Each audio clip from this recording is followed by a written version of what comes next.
Check. Hey everyone, you're listening to the Dante Elephante podcast. This is episode 3. We did it. There's a lot of people who didn't think we'd make it this far, but we did it.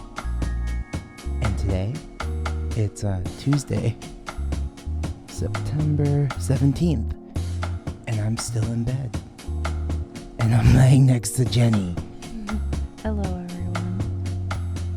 We're laying in bed today because we're tired and I don't want to do anything. I stayed up really late last night. I was in the studio with Eric, Jacob Cole, Rafa, aka Rafa Rose. And we were just there for a long time.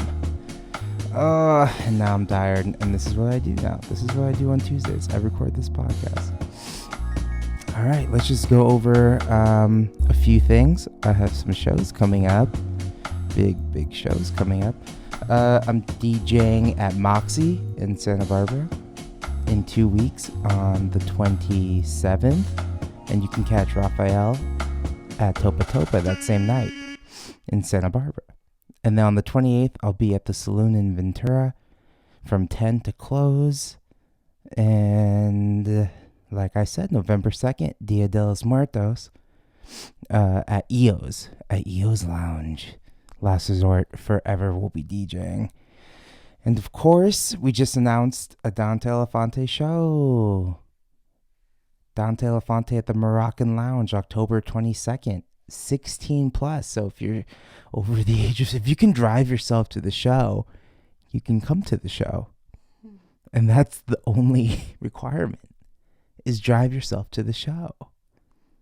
Just do it. Just do it.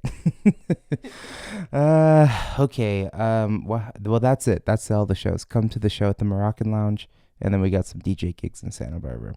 Moroccan Lounge is in LA. Okay, cool. What do we do this week, Jenny? We saw Brian Wilson. We went and saw Brian Wilson at the Greek for Jenny's birthday. Jenny's birthday. Just happy birthday, Jenny. Thank you. When's your birthday? It's September 11th. You want to know what else we did? Yeah, tell them what else we did on your birthday on September 11th. We watched 9/11 documentaries with his sister. Happy birthday. It was sad, but also fun and educational. Very educational. And I think that's like a common thing that happens at my house. If there's a birthday or a celebration, we'll put on a depressing documentary. Like there's a birthday at my mom's house, and we put on the Michael Jackson documentary and like really bummed people out. It's true. And like, yeah, I think it was good. I think it's good to remember 9/11 because we support the troops and we support people fighting for our freedoms, right? And we have to remember the 3,000 who died. But also, it's your birthday. Yeah, never forget. And we won't forget, and we won't forget. We never do. What do you think of Brian Wilson? It was cool. He was behind the piano most of the time. Weren't sure if he was actually playing, but it was really cool to see him just like in person, like only seeing him, in pictures, and then he's like right in front of you, and he's like made all this amazing music that like this huge audience is attracted to, and inspired by, and it's so cool to see. Yeah, so you don't think he actually had his piano plugged in? At the end he did. At the end he played in my room, and it was definitely plugged in. It was really it kind of seemed like nice. It was What?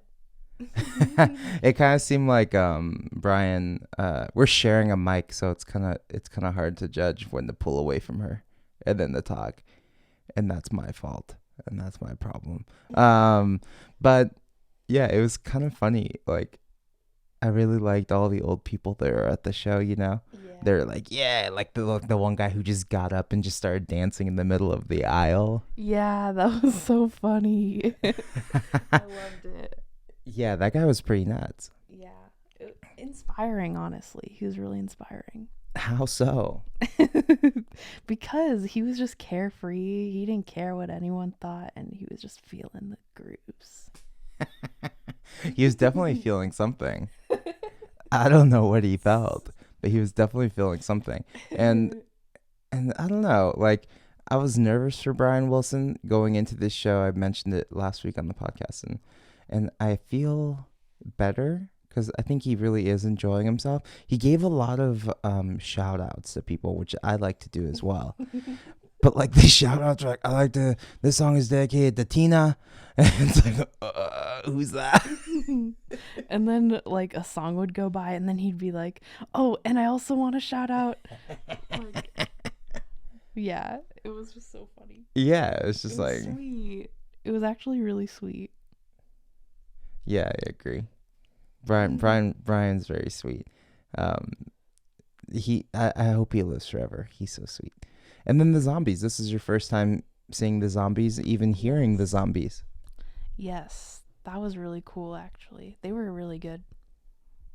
Yeah, I like that. I like their set. I liked how they're like, we love playing the old songs. And you're like, okay, cool. And he's like, but we really love playing new songs. And you're just like, no, don't do that. Yeah, they broke out one of their new songs, and it was interesting. It was interesting. And then like Time of the Season, obviously like the big closer, the song everyone knows. Yeah. It's like, oh yeah, here comes that epic piano solo. And then he just kept jamming. And I was like, oh no, you guys need to stop. This is too much. Yeah.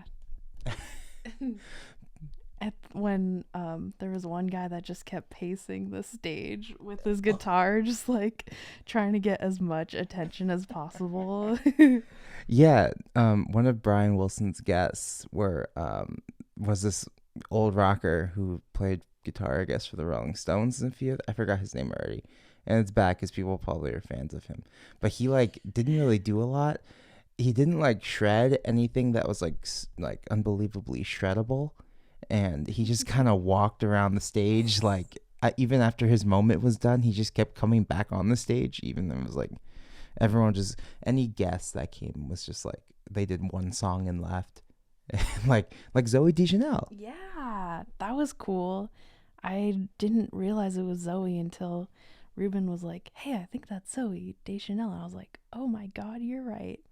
And that was really cool, actually. Yeah. And she it was cool because she didn't take all the attention. She was kind of just like, I'm here to back up Brian Wilson, kind of. Yeah. But it was also cool to see her. Yeah, that was really crazy. And yeah, you're right. They didn't make an announcement like, hey everyone, Zoe Deschanel's here. Yeah. It was just like she was there, and I was like, oh, is that her? Yeah. And it was her. It felt like she was just honoring Brian and was like there to support. Yeah, that's good. I like that.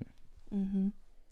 And then, all right, then what else happened that show? I don't know. We got some vegan ice cream, sparkling water. The Greek is a pretty crazy venue. Like it's big, but it's like not big. Mm-hmm. Yeah, it reminded me of the Santa Barbara Bowl, actually. Yeah, it's just a little bit smaller than the Hollywood Bowl, and yeah, it's like Mac DeMarco was playing there the next day, and it's like, yeah, it's pretty manageable. Like it's like he's too big for certain, like he's like not big enough to do the bowl, but he's bigger than like the Echo or the Echoplex or like something like that. So it's like a good medium if you're like a pretty big band. Yeah, I agree. Either way, I enjoyed it. I think I enjoyed going to the Greek. I enjoyed seeing Brian Wilson. I thought he was really good, and I'm glad he played some songs. They kind of advertised it as like Friends and Surf's Up, but they only played like a couple tracks of both of those records. Yeah, I was really hoping for Disney Girls. Yeah, and that didn't happen, but it's okay because there was a lot of other really great songs he played. Yeah, I thought all in all it was a really great show, and yeah, I was bummed he didn't play Disney Girls. Yeah, but when he played Wouldn't It Be Nice, it It was so good. Did he sing at all during that song? Oh, I don't know. Couple lines, maybe. Yeah, he may have had a couple lines during Wouldn't It Be Nice, but mostly it was just his band. His band was really good, and they're really talented, and they back him up. And Al Jardine talked a lot, which I thought was weird. Oh, Billy Idol. Oh, yeah. Oh, my God. He just showed up out of nowhere. Yeah, Billy Idol did like 2 songs. He did like Surfing in the USA. It's just like, what are you doing? I didn't recognize him either. And I was like, is that Billy Idol? Yeah, it felt like he was really playing up the crowd, too. Yeah, he really loved that moment. Yeah. It's just crazy because I look at Billy Idol all the time because I have that 7-inch Eyes Without a Face, the picture sleeve, and I still think of Billy Idol as like that 20-year-old, like, or early 30s, like, rocker, and he's not that anymore. Or like I kept quoting The Wedding Singer. Why was that the first thing that popped into my head when I see Billy Idol? Like, no one messes with Billy Idol, and then he throws the stewardess cart on the, oh shit, what's his name? I can't remember his name in the movie now, but yeah. I don't know. Have you not seen The Wedding Singer? I have, but it's been a long time. Oh no, we have to watch The Wedding Singer. Now we gotta watch it. Oh my god. Well, I guess we haven't even talked about who's on the podcast today. Today on the podcast is Eric, aka Glossies. You're going to hear us talk about him for a little while. In a little while, you're going to hear us talk about him. And, yeah, that was pretty much it. That was our week. We saw Brian Wilson. We've been hanging out. I'm in pretty close to LA. I left LA last night, but I'm still kind of in that LA zone. And, yeah, we got some shows. Brian Wilson. Eric's coming up next. And we're going to take a quick break. And then after that, the man, the myth, the legend, Glossies. Bye.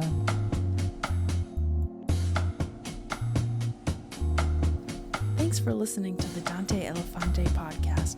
If you want to support the band, go to danteelefante.com for merch and tour dates. Visit our Patreon and become a member to get exclusive podcast content, an all-vinyl monthly DJ mix, and more. You can find Dante Elephante on Facebook, Instagram at Dante Elephante, and Twitter at Dante_Elephante. Don't forget to like and subscribe on this video and enjoy the rest of the show.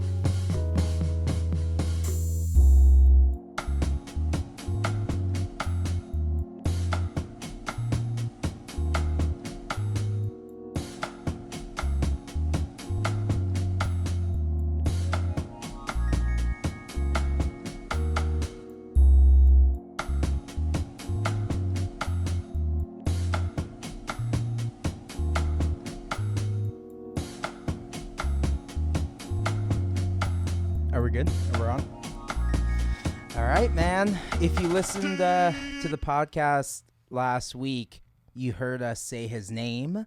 We gave him a shout out. Eric, his project is called Glossies. Say what up. Hello. Yeah, Eric's our main guy. He has his own project, Glossies, and what's the title you would give yourself? What? What do you mean? In like the Dante role? Oh. Is it producer? Is it engineer? Because it's like we all kind of produce. Yeah. Yeah. And It's a lot of hats. Yeah. Multiple hats. What do you feel most comfortable? Because what's your bio right now? It says you're multi-instrumentalist producer? I guess. Yeah. I would consider myself somewhere in between there. But I mean, what is producing really? But Yeah. as far as Dante, it feels weird to call myself the keyboard player at this point. Yeah. Right? Yeah, because we all do so much. there's so much more involved in it. Yeah. Than that. From, recording. Well, the first time I essentially recorded Dante stuff was the Rare Attractions album. All the demos leading up to that. Yeah, too. and all the demos. Like we demoed Call Me on the phone together. Right. Yeah, just us two. Yeah. Yeah, you actually sent me the first demo. Oh, yeah. From your iPad. Yeah, I sent you. Emailed it to me. I was like, good song, dude. Like, come over, let's track it. Yeah, I sent Eric over like the very beginning. I might still have those, and I should put them up on something. But like very like, here's kind of the chords, here's kind of the melody. Yeah. Like I think this is something like. Yeah, it was with your Rhodes piano that wasn't plugged into anything. But yeah, that's cool, man. So we met in 2016. Yeah. I know you had just released a song, and it somehow popped onto my Facebook feed, and I listened to it. I was like, oh, this is really good. And I was like, hey, man, if we should play a show or something. I think that's how it started. There was I had just released my song under called Graves under the Dot Plaza project. Mm-hmm. And I had posted the music video for that, and I think you had commented on it or something. Yeah. And then I hit you up like saying, hey man, like if you ever need a keyboard player, let me know. Yeah. And then you're like, actually, I do need a keyboard player. We're playing the Troubadour next week. Yeah. I'm like, oh my God, I'm playing the Troubadour. Like, yeah, I could get used to that. Yeah. Yeah, we played the Troubadour with Honey. Uh-huh. Honey, who we're still good friends with. That was a crazy show because it was sold out. And that was still one of the craziest shows I've played. Like, not only just the whole experience of playing the Troubadour and like seeing the line around the corner outside. Like, that was like pretty crazy to see. And then what? Raf's looking at me. Raphael Rafa Rose is in the room right now producing this podcast.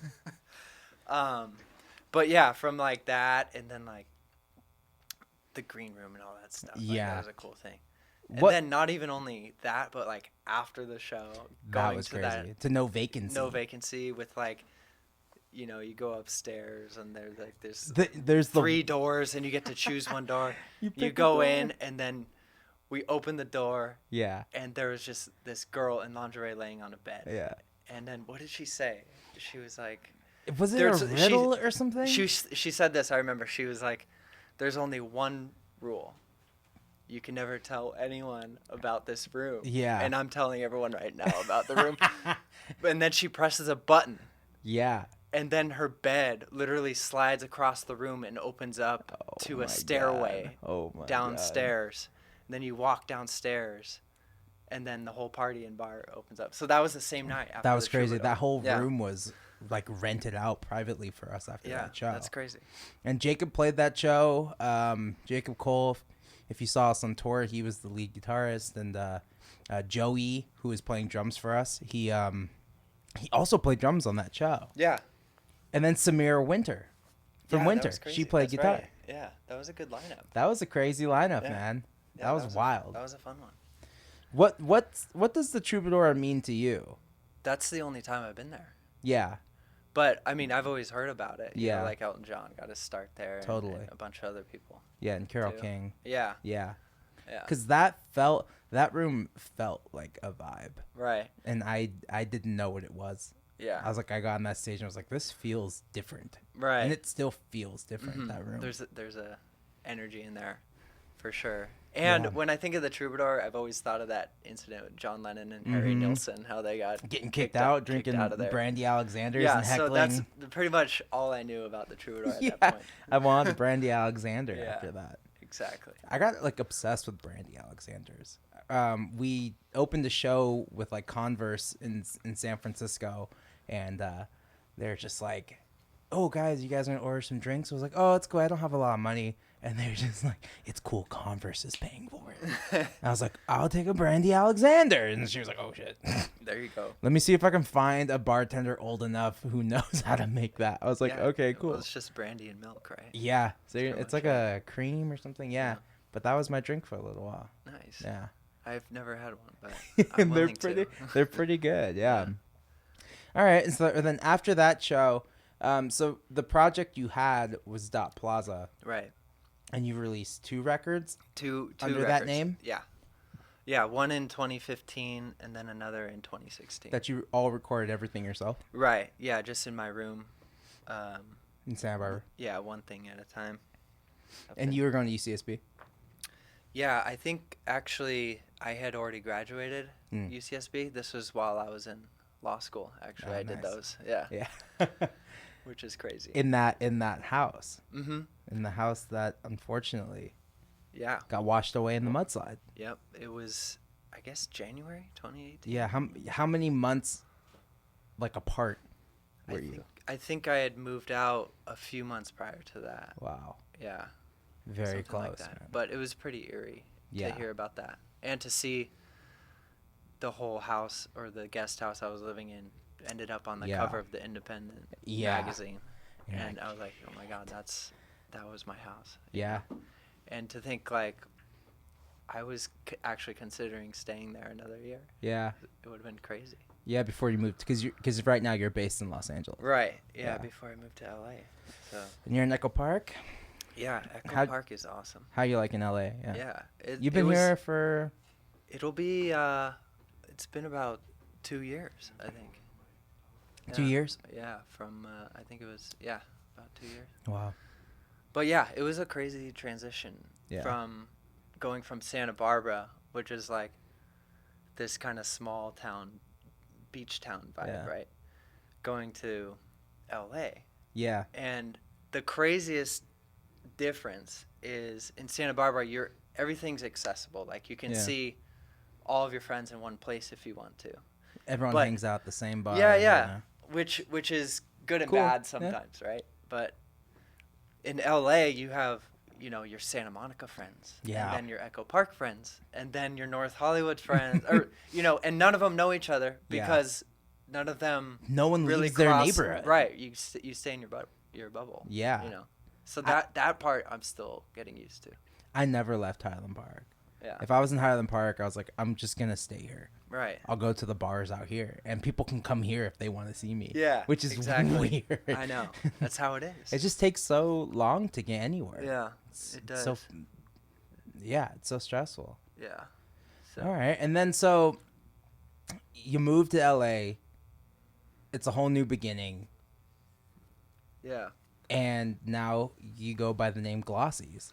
Yeah. Yeah. So I wanted to start fresh with like a new project, right? Because I had a lot of changes happening. I'd moved from Santa Barbara,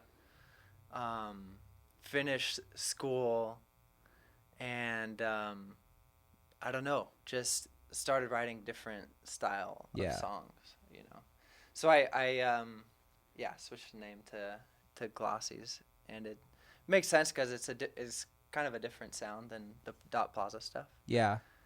So like more guitar heavy, a little drier production, but yeah, I think it was just a call I made at some point. I don't remember when. And that name, what's the name about? Yeah, so my the name is actually something my uncle came up with. Yeah. He's kind of a funny guy. He comes up with like his own like language and terminology. Yeah. So he calls like a fresh pack of like developed photographs Glossies. Like you order them glossy. Yeah. So I thought it was a perfect fit because I was like starting new. I wanted something fresh. Yeah. And Glossies just had like that ring to it. Yeah. And plus, like if you want to like look into a deeper meaning, like Glossies are really like translated into like a song being a photograph, like just a still shot of that time in your life. Yeah. Right. And that's all my songs are. Totally. Really, because when I like hear a recording that I've done, it takes me back to like when I was writing that, or like the people I was with at that time and the shows you played. Yeah. So it's like that's a snapshot, and then track 2 is another snapshot. Yeah. So like this is my collection of Glossies. Right. Wow. Yeah. So that's where it came from. Damn. Yeah. One of me and Ross's favorite songs is Runaway Day. And we told people, if you're going to start somewhere, start there. Would you agree with that?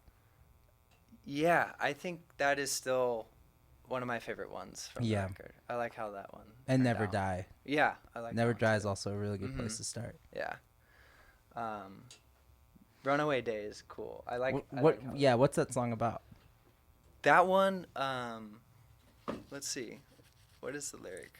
You gotta adjust the mic here. Yeah, I think we need to get the mic closer to your face. Thank you, engineer. Yeah, the engineer. Rafa Rose.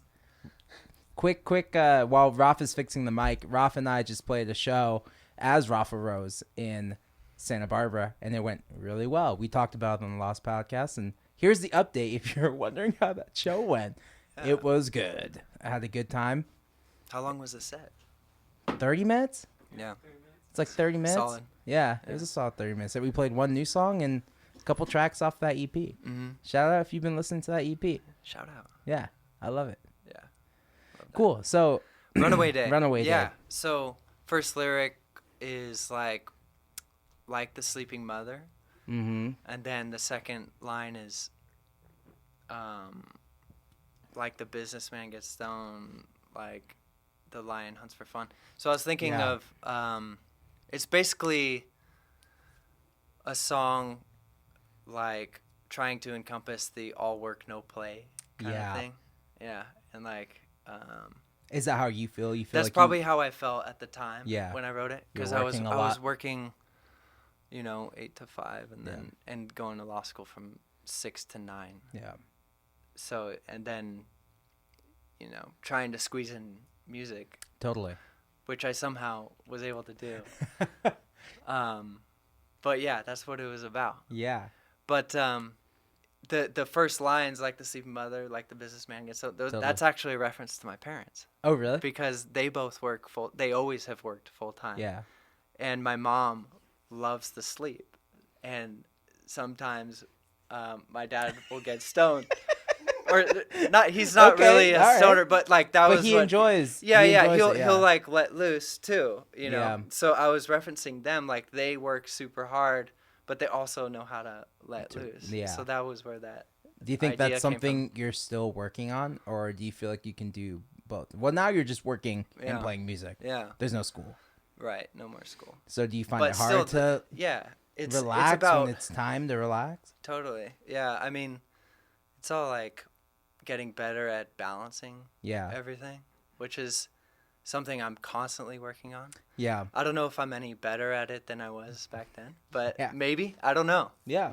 But yeah, to let loose or like de-stress is kind of hard to do sometimes, right? Because your mind is like still involved or thinking about something else. You're still getting emails even though it's the weekend. Like it's just like these constant reminders that like someone needs something from you. And So you get better at switching gears. You got to switch gears, Yeah.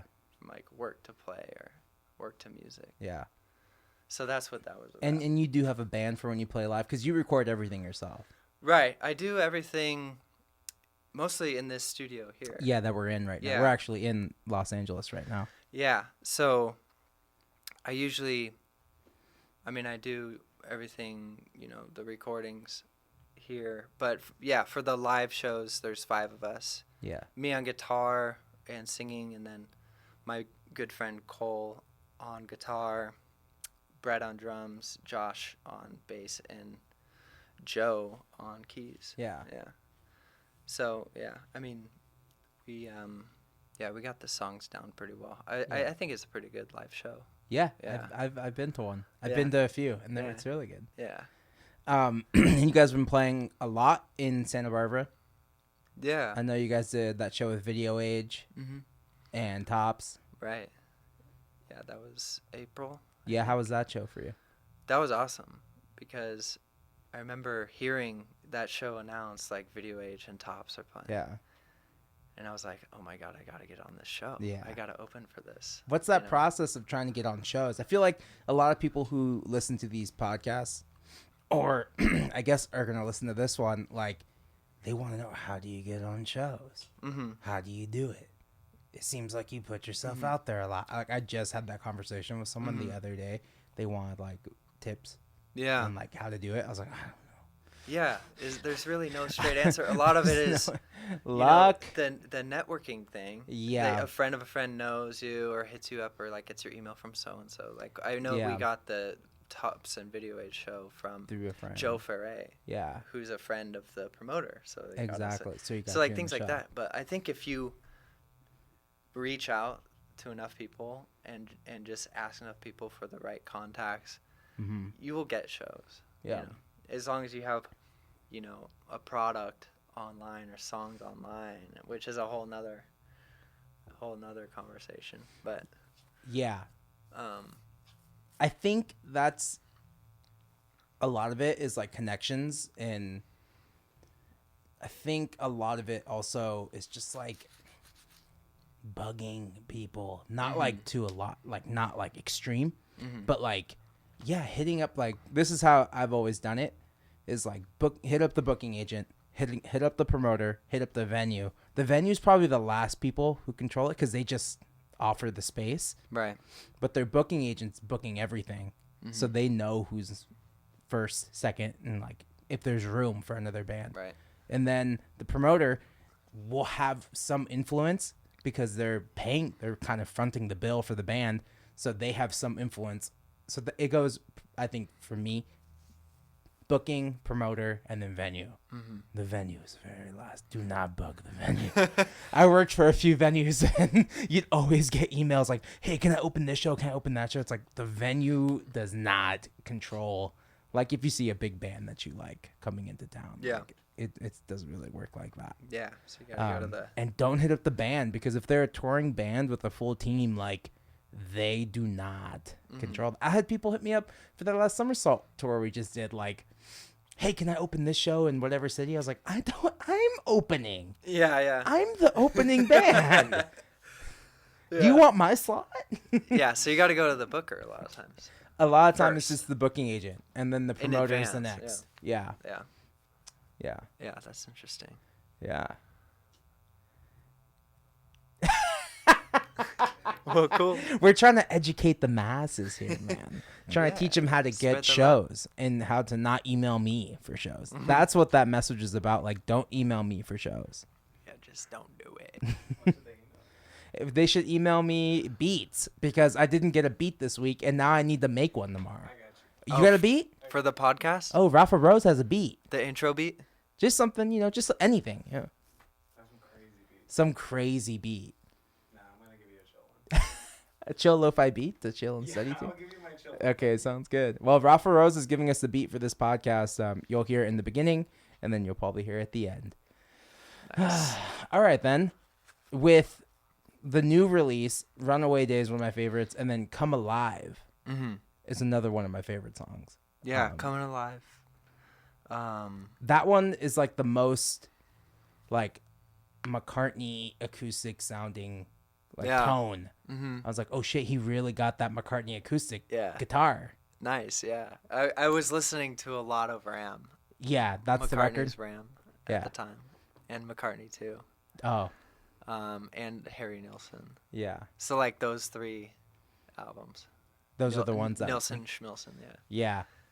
A lot of acoustic, like dry acoustic, and a little like slap delay. Totally. On the vocal, And that was just like with this SM7B. Yeah. In the acoustic. Yeah. This mic I use on a lot of things, probably too many things.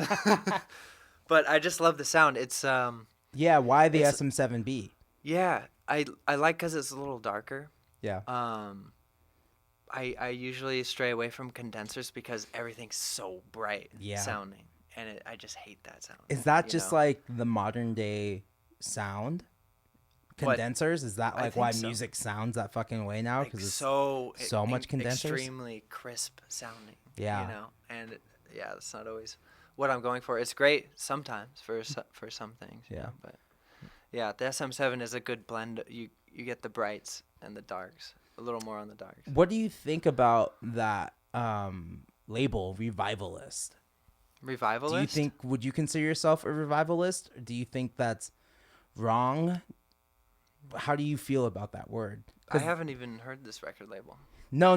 It's like a term for like bands that trying to sound that try to sound old. I see. Like you're a revivalist. Yeah. I think I think there's nothing wrong with it. I don't think I necessarily fall into that category so much. Maybe I do. I don't Yeah. know. I think the whole revivalist thing. Because people called Foxygen revivalists. Yeah. In a way, they kind of are. But Mm-hmm. I think they embrace that.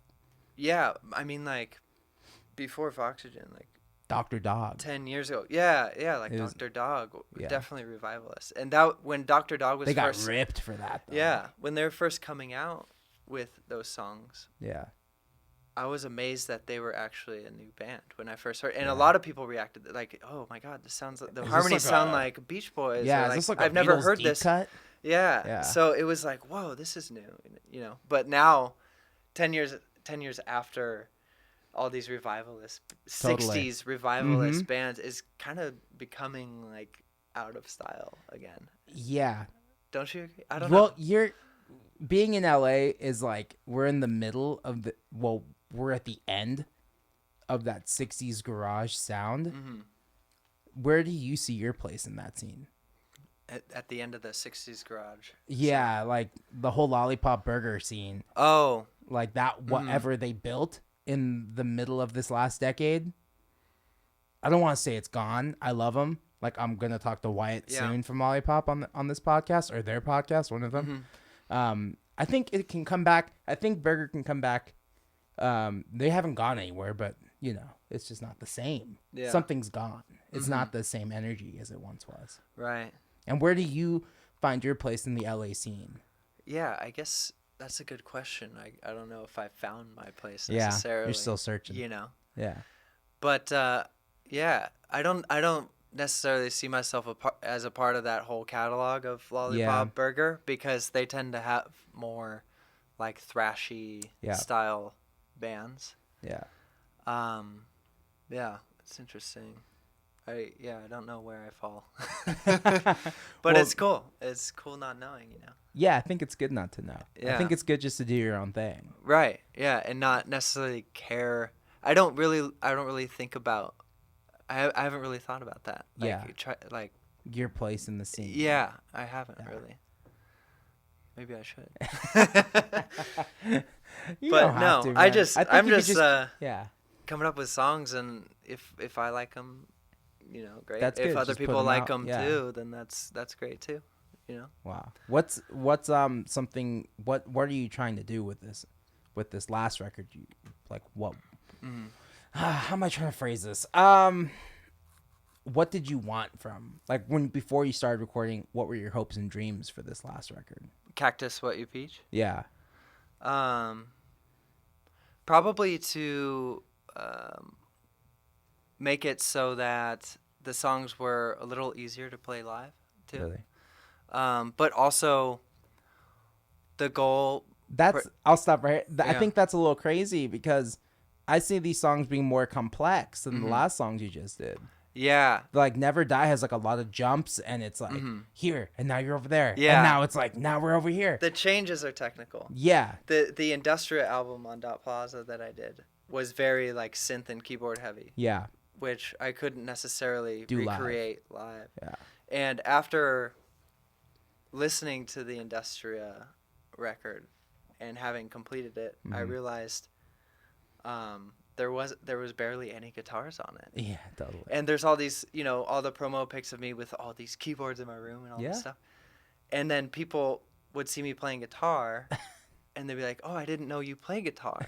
Yeah. And I was like, "Wait, what? How did you not know that?" And I was thinking about it like, "Oh, there's like barely guitar on this Yeah. record." You know, so like I'm actually a guitarist. Like that was my first. That's what you learned. pretty first much is my guitar? first instrument. Guitar? I mean, I started on like saxophone, but Oh, okay. and like band. But what you like really picked up. Yeah, but what I really picked up first was guitar, and When did then you- piano. Did you take piano lessons? No, Oh. no piano lessons. Just kind of converted what I knew from guitar over to keyboard. Oh wow. That's like what I'm doing right now. Yeah. I'm just like I don't know what this chord is. Let me pick up the guitar. Oh, it's these notes. Right. Yeah. Put it on- I okay. mean, you literally sit there with a guitar, you pluck a C, and then you try and find it Find with that. your right hand on Yeah. the keyboard. Yeah. You're like, oh, okay, that's the first note. Yeah. You know, and then go to the next note on the guitar, which is an E. Yeah. Trying to just find a C major chord, right? and then you find the E on the piano with your right hand, you know, and just kind of like translate it that way. Figure it out. You know, so that's kind of how I learned. I'm at the point with my piano playing where I just like slam my hands on the keyboard. I'm like, what's this chord? Yeah. Okay, what if I took these notes off? Oh, okay, that's a chord. Okay, and then I'll figure it out on guitar later. Right. So I'm just all over the place, man. Yeah. No, I think it's good to be able to play both. Yeah. At least a little bit. I'm not excellent at any instrument whatsoever, but I'm like mediocre at many. Because you play drums too. Yeah. You taught yourself drums? A little bit, yeah. Yeah. I wouldn't call myself But you a play drummer. drums on your record. Right. Yeah.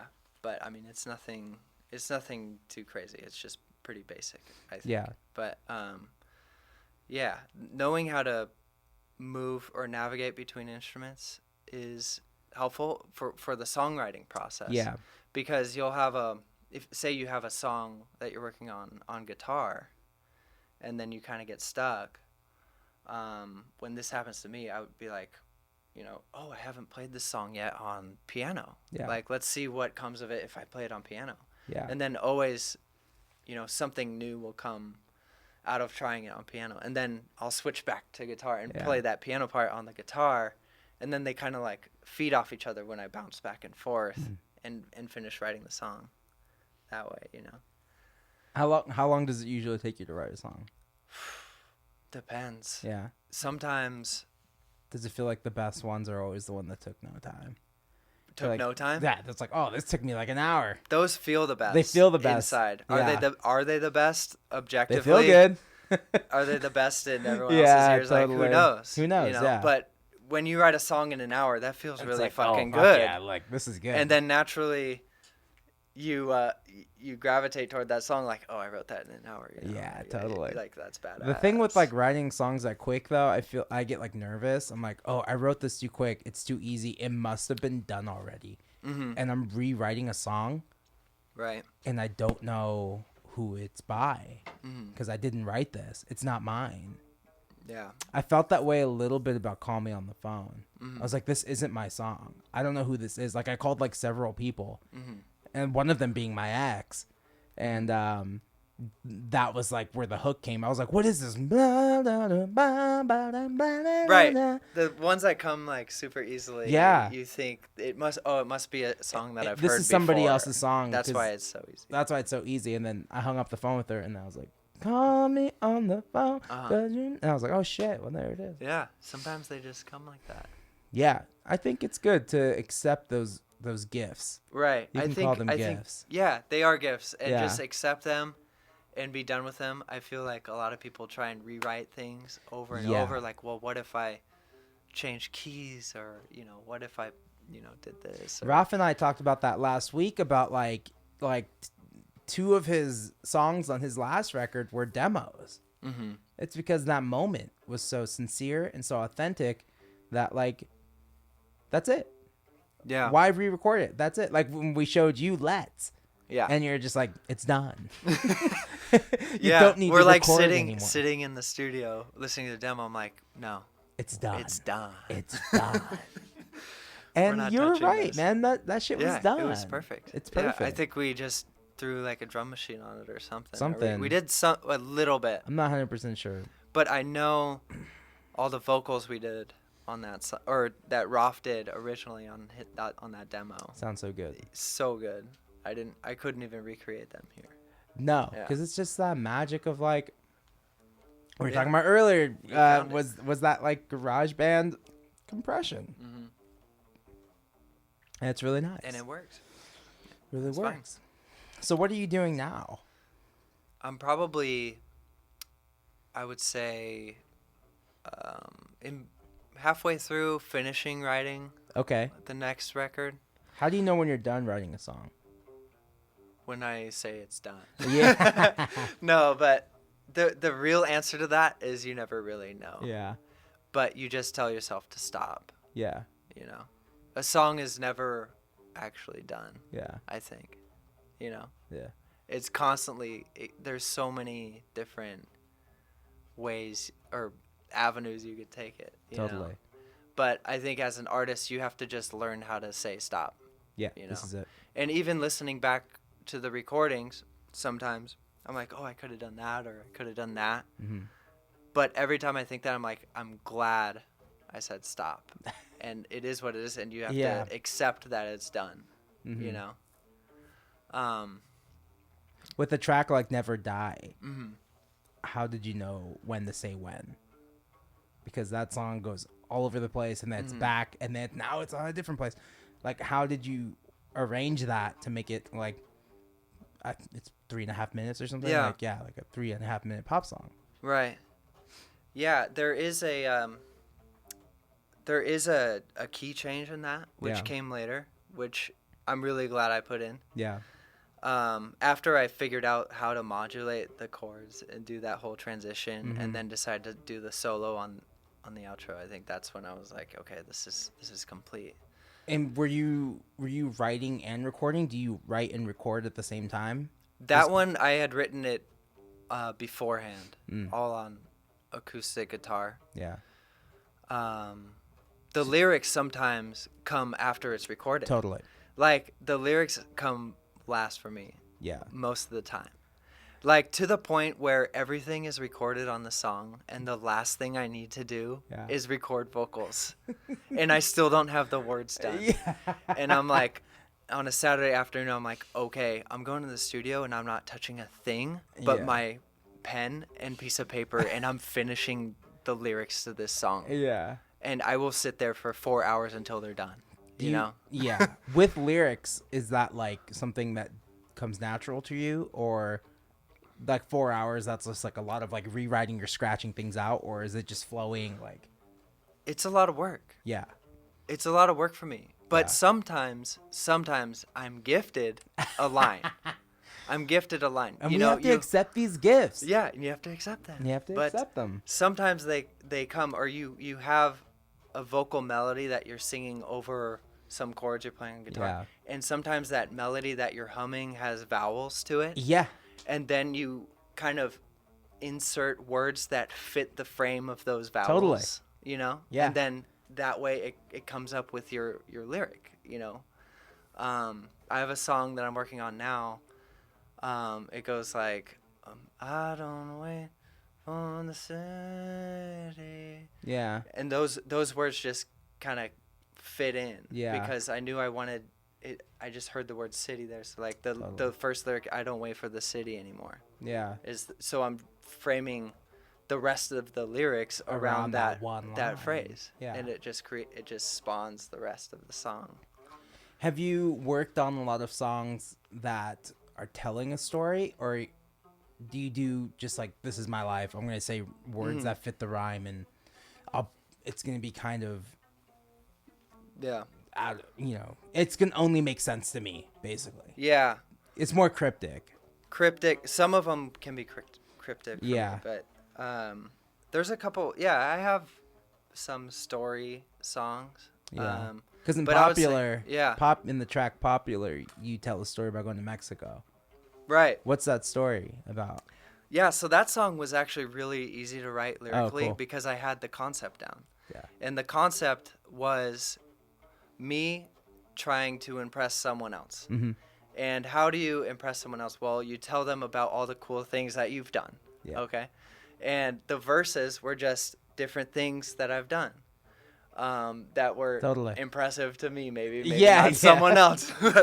It turns out that a significant other doesn't care about like, right. So I just a lot started of listing shit off. that we think is cool. Took a piece of paper. I'm just listing out all these things that are somewhat notable that I could. One of the lines is another day Another day I rode my bicycle 45 miles through Mexico. Yeah. And I did it because I tried. Just my father and I, we were barely alive. Yeah. That story. Yeah. So like that was one Yeah. line, and then another was like, went to school from 6 to 9, 3 whole years of my longest nights, and I did it because I tried. Potato in my pocket because I didn't have time to dine. Yeah. So that was me talking about, That's what you're saying. Yeah. Hard to hear, but now you know. Nah, no, you're saying dine, not die. Not die. Someone else said that too. I heard die. I was like, wow, man, that's really dark. Didn't have time to die. I didn't even have time to die. No, that's literally a true story. I had to, when I was in law school, I didn't really have much time to eat after work. I would have like an hour to get home, change, and then go back to school. Totally. So sometimes I would just throw a potato in the microwave. What the fuck? and bake it, and then, hop on my scooter back to class and be eating this potato that's in my pocket. Oh, fuck. Just to get something in my stomach. I think I'd rather die. I think I'd make time to die if that was what I had to do. Yeah, those were the days, man. Those were the days. Simple times. Jeez, man. Yeah, so, that song was really easy to write lyrically because I had that concept. All those lines kind of just fell into place. Yeah. But it's rare I have a concept that so well thought out and structured. Yeah. And usually I'm filling in lines like I described earlier. They're just filling in what sounds right and shaping some sort of meaning out of it. And that trip with your father in Mexico, that's a real story. Yeah. Yeah. Yeah, it's just a bike race. Cool. that we did. They awesome. closed down the whole one, but like Pacific Highway, Pacific Coast Highway. It's all along the beach. You start in Rosarito and go all the way to Ensenada. Cool. And it's about 55 miles all the way down. And you're originally from San Diego? Yeah. Do you have anything to think about when you think about San Diego, like its music scene, or is there anything that sticks out to you? There is a little bit of a scene. Yeah. Down there, and I think it's gotten better. But back in the day, like in high school when I was living there wasn't too much. Yeah. Other than, the occasional house party or something. Okay. But there wasn't like a venue we could really go to. Yeah. And we just played the House of Blues in San Diego. That's not like a thing. Like people don't go to the House of Blues. That's not so much. I guess it's part of a scene. It's very corporate. It's a very corporate venue. Yeah. That was a fun show. That was a great show. Yeah. I loved it, but like I've only played in San Diego twice. Right. I played at Soda Bar and at the House of Blues. And I don't know what to think of San Diego. They're both very different types of shows, but we were also kind of a mixed. Very mixed, and like the band was so different back then. So it's weird. I don't know what to think of San Diego. I have a great time when I'm in San Diego. It was really fun. But Yeah, I don't. That's why I'm trying to get a grip of like what's it like to grow up in San Diego and want to play music when maybe other people had different things in mind. Yeah. Maybe surfing or skateboarding. Oh, totally. Like extreme sports probably seems like kayaking. Right. I don't know what white people do in San Diego. Oh my god. Go jump in the fucking ocean or something. Yeah, a lot of surfing, a lot of skating. Yeah. Growing up in San Diego, with the spiked hair. With the spiked hair. Dude. Yeah. The beach or the bleach frosted tips. I never with had the airwalk. I never had them, but I did ask my mom for them when I was 12 or something. She said no. I definitely bought LA Looks, like that hair gel, and I thought it was just normal hair gel. Yeah. And then it turned my hair blonde.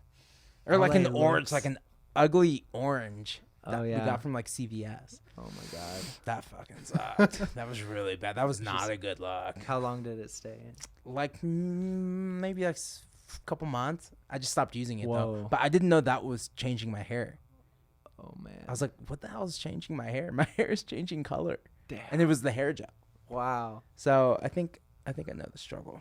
The struggle, man. The Southern California struggle of wanting to have gelled hair. Yeah. Bleach tips. I stopped gelling my hair in 6th grade. Yeah. And I started combing it to the right, how I do now, in 6th grade, and I got a lot of shit for it. The comb over? Yeah, people were asking me if my mom combed my hair that morning. Walking down that hall, and she was like, what the fuck happened to you? I was like, I'm done with gel. Done with y'all. Yeah. Yeah, man.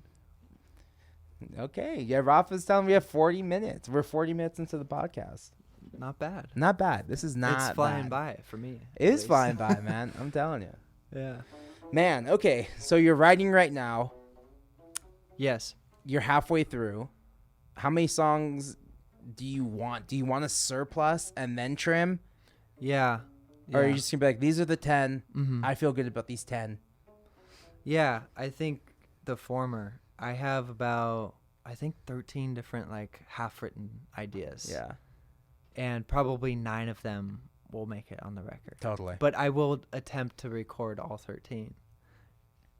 Chip away at them. Yeah. But certain ones just won't fit the vibe naturally or Mm-hmm. won't get finished or whatever, So I would love to just commit to the 9, but I can't just. Well, if you have access to the studio, you might as well give all of them a crack. And then, exactly. And judge later. That's my thought process. Will you go in with the 13 into mixing, or will you trim before you start mixing? I'll trim before. Okay. I'll decide on the 9 before I send it off to mixing. Yeah. And I pretty much only mix my music with Brian Starley of Bergatron House of Music. There you go. Okay, shout out. And yeah. We got to have him on the podcast. We should have He him would on be the amazing, podcast. actually. Yeah, that'd be great. Yeah. We could talk about mixing. People don't know how to mix. Yeah. People like this whole thing is crazy. I said this on the first podcast. Like, I didn't know how to start a band. I barely knew how to write songs. Like, I didn't know how to get shows. I didn't know how to record myself. I did when I was in high school, but I wasn't good at it. Yeah. These are all things I think people will get from this podcast. That we can provide information. Yeah. Provide the skill set. So you can do it yourself. I think what's missing, which I probably see the connection between San Diego and Santa Barbara, is that there's just not a lot of bands. There's just not a lot of people who want to do that because there's just so many other options. Right. Why play music when you can go to the beach, have a bonfire, and drink? Like, Yeah. that's more fun, like in high school, Yeah. than sitting in my room until I go to sleep playing guitar, which is Totally. what I did. I never went out. That's what I did too. Yeah. And part of the reason is I moved towns right before I went into high school. So I went into high school not knowing anyone. Oh, shit. And it was the worst. Really? But I'm so grateful for it because it made me pick up guitar. Oh, is that when you Yeah. picked up guitar? Pretty much. Like, I had gotten a guitar in 8th grade Yeah. and dabbled and then switched cities and started high school and had, like, no friends. Wow. Didn't, like, literally walking around the first week during From where lunch. to where were you? From, not far, just Oceanside Yeah. San to Diego. Carlsbad. Okay. But at that time, enough, all my yeah. friends, like, no one had cell phones. Yeah. We had AIM, but that was dying at that point. Yes. And no Facebook, nothing. So I pretty much lost contact with all my What was other your friends. AIM screen name? Oh my God. It was, I had a couple different ones because you could switch Yeah. it. Yeah. Of course. Why not? A rebrand. One of them was like,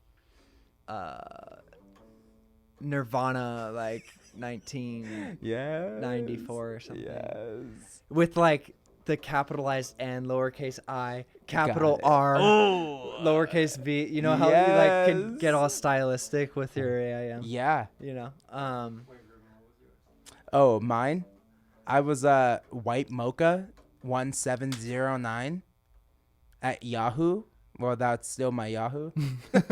You can email me there. I don't check it. It's email like email him for a show. it's straight up my burner account. Like, Facebook notifications go there. Everything goes there. Oh, that's smart. Just dog shit goes there. And then I rebranded to RubyDoobie1654, which is still my gamer tag on Xbox One. If you want to play some Madden. Let's go. RubyDoobie1654. But Damn. yeah. Okay, so then you started high school, no friends, because you're a fucking loser. And Still a loser. still a loser, still Ain't working. changed. Ain't changed. Ain't nothing changed. And you started playing guitar. Yeah. What was your first guitar? My Fender Strat. Oh, cool. Yeah. Squire or like an actual proper? It was like a Mexican Strat. Cool. Yeah. Sunburst. Rosewood neck. Ooh, wow. I played it It's a so much. flex. I played it It's a so bit of much a- you can see. It's a bit of a flex. Yeah, it's a little. I mean, bit it's of like a flex. $300 guitar. Yeah, I play it a lot. Yeah. You see, the neck is kind of worn out. Yeah, It's it's it gets definitely played. worn out. Oh, Yeah. it gigs. Yeah. Yeah, I've gigged in it. But That's cool. But yeah, I think being a musician, you kind of have to be a little bit of a recluse, you know. Did you immediately find other musicians at your new high school? Oh yeah. So like were they the hard to five find? like I met like 5 very good friends in high school. Yeah. And that's it. And we're all still great friends. Cool. You know, because they were all musicians. Yeah. Like, oh hey, you're wearing a Pink Floyd shirt too. Yeah. Like, okay, we'll get along. Like, Dark Side of the Moon. Dark Side of the Moon. Yeah. I had a Dark Side of the Moon shirt in high school. Yeah, me too. Yeah. But That's crazy. yeah. Isn't that weird how that works, man? Like, I've had the same best friend since I was 5 years old, but he didn't get into music, and we're still really good friends. But like at each step of the way, as I got more into music, I gravitated like, oh, that guy plays music. I should hang out with him because he plays music. Right. You can And speak the language, you know, and there's you like this, gravitate like, towards yeah, it. like my friend Cheyenne. Like I met him in high school when we were like 15 or 16, and we've been friends ever since, just playing music. Gotta stick together, It's man. fucking crazy, man. Yeah, I know. Musicians. And people think you're fucking weird, and you guys just be weird together. And Yeah. wrote songs in my mom's garage, and that was our existence. Yeah. Yeah. That's what it's all about, man. Yeah, man. Shit. But I didn't always record right away. I was kind of resistant to the whole technical side of it because I was like, no, I'm going to be like the full-on musician. I'm going to be the songwriter. The recording is separate. That's a separate world I don't even want to get into. Yeah. And I didn't honestly start seriously recording until like after college. Yeah.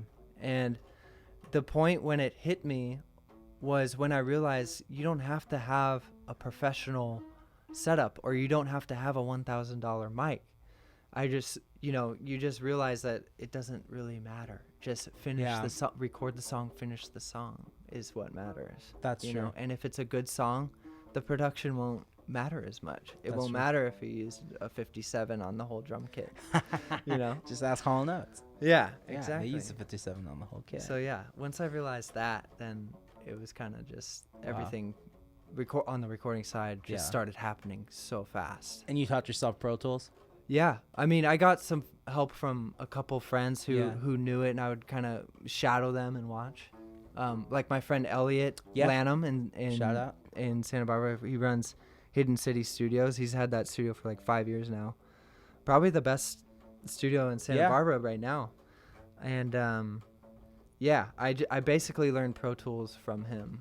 I still have a basic knowledge of Pro Tools. Totally. I can make edits and I can make things appear in Pro Tools. But now you're a Logic guy. Dude, I'm a little bit of a Logic guy. Not because I chose this life. But the Logic life chose you. That's what Paul Cherry uses. Yeah. And we're still making this record. We're still tracking the record. Dante Elephante record. We started tracking the new Dante record before I left on tour, like maybe a month before I went on tour, and we're still tracking it. Yeah. But it's 98% done. I think so. We did about 4 hours of tracking today before this podcast. What time is it right now? It's 11:30, and people gotta go to sleep, so we are gonna wrap this up pretty soon. Yeah. We're at 50 minutes right now. Nice. The last one. Yeah, this will be good. Do Okay, you have any? let's start wrapping it up. Yeah. Any closers? Any closing questions? Oh yeah, let's answer some questions from you guys who sent me questions on Instagram. Let's see here. I just had these up. Raphael, I swear to God, if that bass is going to be out throughout the whole podcast. Dude, I hear the bleed. It might be on there, and that's The fine. fuck, dog. Damn. That's a sick bass, though. The Hofner. Hofner. The 1962 reissue. 62? Yeah. Tell me more about this bass. All right. I saved up for a long time to buy that bass. Explain your biggest. This is from someone on Instagram. Thank you so much for giving me your questions. I actually got a lot of these, and each podcast we're kind of running through them. So this is question number 17. Explain your biggest fear and how you developed it and why you have it. Whoa. It's like psychology. So what's your Wait, biggest... this is for me? This is for you. I And thought it was for you. No, we'll both answer. Go ahead. So explain my biggest fear and why I have How it. you got it, how it was developed. Dude, I have like night terrors about spiders sometimes. Really? Yeah. But I'm not necessarily super like deathly afraid of spiders like some people are. Yeah. But they do come into my dreams sometimes. Like I don't Spiders? know why. Yeah. Like I have these weird dreams where I actually see the spider in my room. Yeah. So I think I'm awake, but I'm actually not. So I see something like a spider in my bed, right? And I will literally jump out of bed and run outside in the pitch black. Not outside, but outside my room. And then like have to convince myself that it was just a dream because the dream occurred in my room. So I couldn't tell what was reality and what was a dream. I've definitely have had those moments where I can wake up. I realize I'm in a nightmare. And I'm like, time to wake up. Yeah. This is not good. I don't like this. And then I wake up. Mm-hmm. And then one time we played a show in Santa Cruz. And we were in this Mexican restaurant. We were eating. This is with like the old Dante members. We played the Crepe Place, or we played, I think we played the Crepe Place. Yeah, and we went to go get some food. And we just saw like a SWAT team member go in. Like they told us all to leave, that there was someone they were looking for. Mm-hmm. And then, so we all left and we're like, oh shit. And then we saw the SWAT team member in the full getup with the gun. Mm-hmm. And we saw them walk into that restaurant. Whoa. And it was at that moment I was like, this is real life. This is not a dream. I cannot wake up from this. And I was like thinking like, just wake up. Yeah. Luckily nothing happened, but that's always something I think about, because I was like, that was the moment where it wasn't a dream and this is real life, and we probably should have drove away. Yeah. But we were just like, what's gonna happen? Yeah. And like Kevin had his phone out and he was filming it. I was like, we're gonna get fucking shot because we're metiches, we're nosy. Yeah. Yeah. I guess getting shot is a good fear to have. That's actually my fear. That's actually my Good biggest answer. fear. Yeah.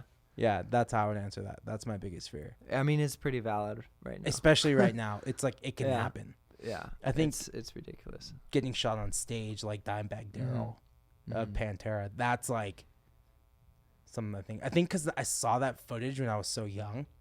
I was like, oh, you can get shot while you're playing a show? Yeah. Fuck. And that's probably my biggest fear. Yeah. Yeah. Just doing what I love.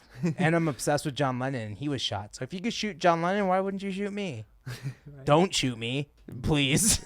Yeah, please. We'll submit that request. Yeah, I'm submitting that request now. Do not shoot me on stage. I'm just trying to play a show. Yeah.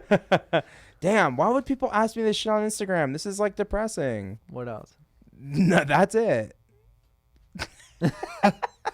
On that note. Yeah. Well, I guess on that note, is there anything else you want to say? No. Anything you got to promote? Any shows? Anything? Well, there was one, but I'm not going to announce that yet. And yeah. And then... Secret show. No. And then... but yeah, no. That's all I got. I'm a huge fan of this podcast already. There you go. This is only episode 3. This is episode 3. And I've listened to every episode. Oh, you're so no, sweet. but I'm serious. Like the last, you're killing it. I love it. Yeah, we'll do some more. Well, hell yeah, man. Yeah, thanks for having me on. Yeah, thanks for being on the podcast. Yeah. All right.